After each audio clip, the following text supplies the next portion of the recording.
Hi, Kirsten. How are you? Good morning. I'm good. How are you? Good, good. Our team meeting went very well, and I want to thank you for answering a lot of our questions at our team meeting on Monday. And it prompted me to call you back and have another Zoom meeting with you and ask you some questions because a lot of our clientele, whether they live here or up north, have lots of questions about insurance, whether they're looking at buying a property or selling a property, not to mention the claim process. So your Right. bundle of information. And I just want to introduce our clientele to Kirsten Wellborn from Lane Insurance. And I have some questions for you, and just a conversation, just so that we can educate the people. Is that okay? Yes. Yep. All Sounds right, good. first of all, you're from Cape Coral. That's where you live, and obviously Cape Coral is one of the heavily impacted areas. Yeah. So give me a little history about you personally, your business, and also how you were impacted, you and your family, for the storm. Yeah. So I've been in the insurance industry for about 14 years now. I've been with Lane since December of last year. I went from State Farm to the independent world at Lane. And we love So, Jason. He's a great guy. yeah, he's a great boss. So that's that. And then for the storm, I do live in Cape Coral.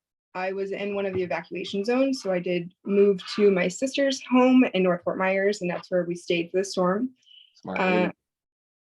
So it was pretty bad out there too, but driving through Cape Coral to go check on our house afterward was it was terrible. I mean, power lines everywhere hanging over cars.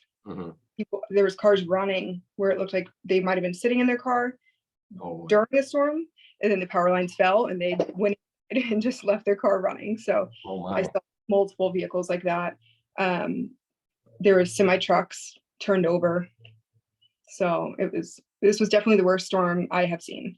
And you're a native of Florida, aren't you, or Cape Coral? I am, yeah. So you've seen lots of storms. Yes. So I never expected this. Yeah. I don't think I did. Well, I'm sorry, I underestimated the storm, and I won't do that again. I did as well. Yeah. Okay. Well, I have a few questions for you, and it might lead to a couple other questions. But first of all, how does a homeowner file a claim, and how would they appeal or deny a claim going through the process? Yes.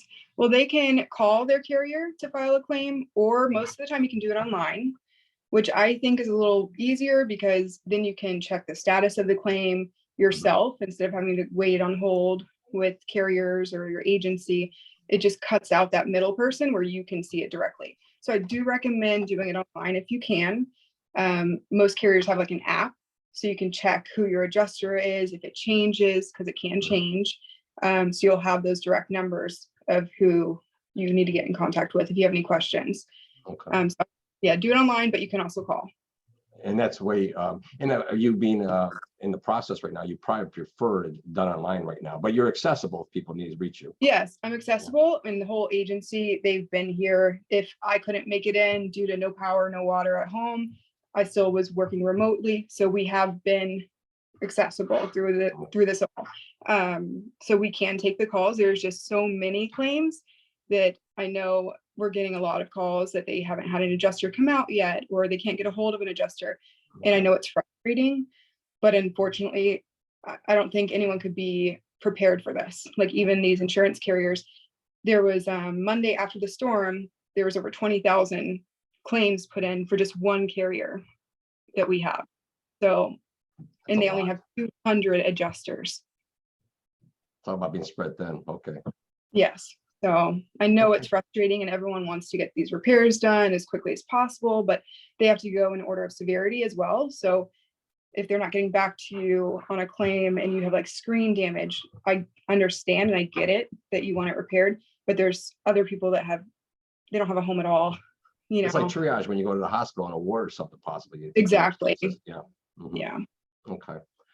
Is a homeowner required to make repairs once they receive the insurance proceeds? If they're going to be staying in the home and not selling it, they would need to make the repairs or they will be canceled, because they're not going to want to insure a home. You just made a claim because you have roof damage and now you got the money, but you don't want to repair the roof. They're going to cancel you because now you're going to have a higher risk because your roof is damaged, with the rain that we're already getting. Is there a database that the insurance companies keep about people that made claims and have not repaired or done the repairs? Your carrier will just follow up and, check on it directly. If they send you the money to repairs, they're going to want to see The the receipts? completed photos and Okay. yeah, everything. So you would be required if you sell the home, because I know that's been a thought too. Some people just want to walk away. Yeah. So they could take that money, walk away and sell the home. The only problem would be for the next person to get insurance. Exactly. Which will be one of the questions that we have coming up. So Mhm. speaking of that, though, can a homeowner transfer the insurance claim to a buyer? You could sign an assignment of benefits to the buyer, but we can't write you an insurance policy with an open claim. So So it's gonna catch 22. yes, Wow. So what's the benefits of the assignment of benefits? Is there one then? I would say no. It's your policy. It's your home. I wouldn't want someone else to get the money for the claim. I would want to make sure that I'm in control of it, not some roofer that I just met yesterday who now would have signed that over. If you sign that assignment of benefits over to whoever this contractor is, whoever it may be, they now have full rights to your claim. Mm. So any money paid out is not going to go to you. It's going to go to them. Contractor, okay. Yes. So I don't think that's. And that's a great point. Thank you for bringing that up though too, is that we're getting a lot of out-of-state contractors to come down and help, but you still have to make sure they're insured and bonded before you do the work. Because I'm not saying everybody's like this, but there's some predatory contractors out there. So yes, I already saw there was one arrested the other day for not being licensed in Florida. Oh boy. And he was going around, knocking on doors to get work, and he's not even licensed. So I'm sure he had his paperwork for you to sign over assignment of benefits. And from Irma, I had people calling me. The contractor just left the state and they can't get a hold of them. Never did the work, but they got all of the money paid out. So you don't want that to happen. Okay. Well, that's good information. Here's one from our meeting on Monday. I think explain a little bit about the flood insurance and how it really works, because the maximum you say is for the dwelling is 250,000 and 100,000 for content. And I have flood insurance, but I was never aware of that. That was the maximum amount unless I had a special rider. Yeah, unless you're with a private carrier for flood insurance. The National Flood Insurance Program is who the majority of people have flood insurance through. And they do have max limit set, 250,000 dwelling, 100,000 contents. And that's actual cash value. That's not replacement cost. Wow. So that's what the majority of people have. So, and not homes are, only worth 250,000 to reconstruct. So yeah. There's a lot of people that I guess it's 250,000, 100,000 is really not enough for some of these people that were devastated on the coastal properties. Yes. Very sad. Okay. And on Michael, condos, a lot of times people will not get their own flood insurance because the association has a master flood policy. So the mortgage doesn't require them to get one. So we're getting a lot of calls, people in condos that were in high risk flood zones and now are flooded, but they did not get their own policy. So they have nothing for contents. If they have a policy, they would be able to at least get money back for their contents that were destroyed. Okay. So even though you're not required to get flood insurance, if you're in a high risk area, you definitely should still buy it, because now, it's a big problem. I mean, flood insurance, before Ian was practical, somewhat economical. Now, of course, it's where you live. I live actually east of 75, and it's very reasonable for me. But if you're closer to water, it does go up proportionally, I would imagine. Okay. Yeah, I had one yesterday. A condo policy was $1,400. The flood alone was $1,700. So that's why a lot of people don't want to buy it, because it's more than the actual condo policy itself, the HO6 policy. So since it's not required, they decide not to. And that's a decision everybody has to make based on the economics. And they call this the song of the century per se. I mean, we never want to see this again, but it's just one of the risks everyone wants to take, risk reward. Right. So do you think, you know, for going, because I know you're handling lots of claims and going through it, do you think a lot of people are properly insured? No. Okay. But it's what they choose. You know, we can only do so much and educate as much as we can. We go over all the coverages when we're binding insurance, and we can recommend policies and coverages, but it all comes down to price for most people, and what they're required to have. The only thing I can say that we really have, like, we're able to help have something set in stone is the dwelling coverage, because you have to have replacement cost coverage 100% for your dwelling. So that's one thing that you cannot just pick.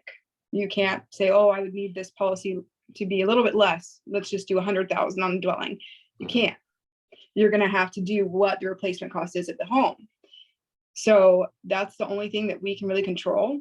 Other than that, the insured has a lot of play in what they want for contents, liability, you know, all these other coverages.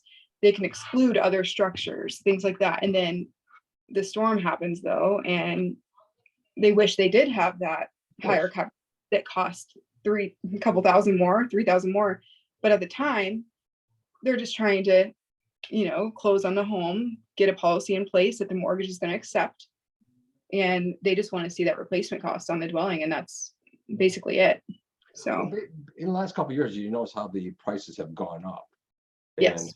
And on the real estate. So I do, and this is just a recommendation, I'm sure you would agree that any homeowner should, whether it's condo or single family, should review their policies on an annual basis, or maybe every 2 years at the maximum, to make sure they have the proper coverage. And I have had quite a few clients this year calling in just to say, hey, you know, there's houses on my street selling for a lot higher than what I have it insured for. And I tell them, you know, it's different. What it's selling for is different than what your replacement cost is on the home, because that includes land. We're not including land on the policy. Correct. When I run a new replacement cost on the home, I am seeing that it is higher than what they were at last year. So I have been making quite a few changes, increasing the dwelling amount on policies. So every year I would definitely check on it and make sure you're insured properly. Okay, and I agree with that. Let me see a couple more here. How do you think that this Ian is going to impact the building standards going forward? I'm not sure entirely, but there is one change that I'm hearing of, that affects for flood. Anyone that has had extreme flooding and they're now having to rebuild or have at least over 50% reconstruction cost over the value of the home, I'm hearing that if you're under 1 foot of the base flood elevation, you're going to have to elevate the home 8 feet from where it's at. And there is a coverage in the flood policy for $30,000 for that increase, like the ordinance now, but $30,000 to raise a home 8 feet. Yeah, it's not enough. No. It's going to change the whole complexion of the coastal properties. Yes. It really is. Okay. Our buyers, you know, we're still writing contracts, we're still getting listings, but our buyers able to get insurance today if they want to close? And we got some closing lined up here on this next week, but some people did have bonded insurance prior to the storm. We have a couple of people that are getting financing that are scrambling to find insurance. Right.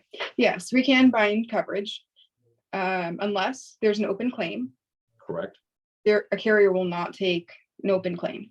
They're going to want to see it closed and all repairs completed before they insure it. So we're not completely open back up with all carriers in Florida, but we do have some carriers open. Okay. Did you know when all carriers will be opening up, or you? They are not giving us a timeline.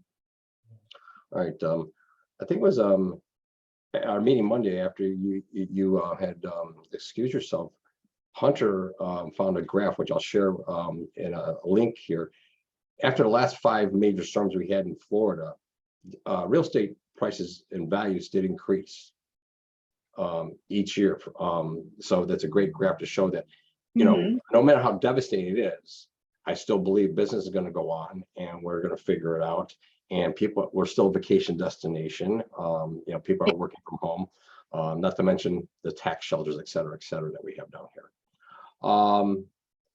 So I think, you know, at the end of the day, one, thank you. I really appreciate your knowledge and you being so accessible to us and to our clientele, and answering our questions. So how do people get in touch with you if they, and I'll put those in our emails, I'll put your contact information, but how else can they get in touch with you? They can call me at the office, or email me. What's And your information there? my phone number at the office is 239-947-7474. And my email address is Kirsten, which is KIRSTEN at laneinsurancegroup.com. Awesome. Any closing thoughts or things that you want to say to our audience out here? Like you said, I do think we're going to bounce back quickly here in Southwest Florida. We are still a vacation destination, and we'll continue to be. It's going to take some time, but we'll get back to where we. Well, thank you again, and I look forward to seeing you soon. I appreciate you. Thank you. Bye.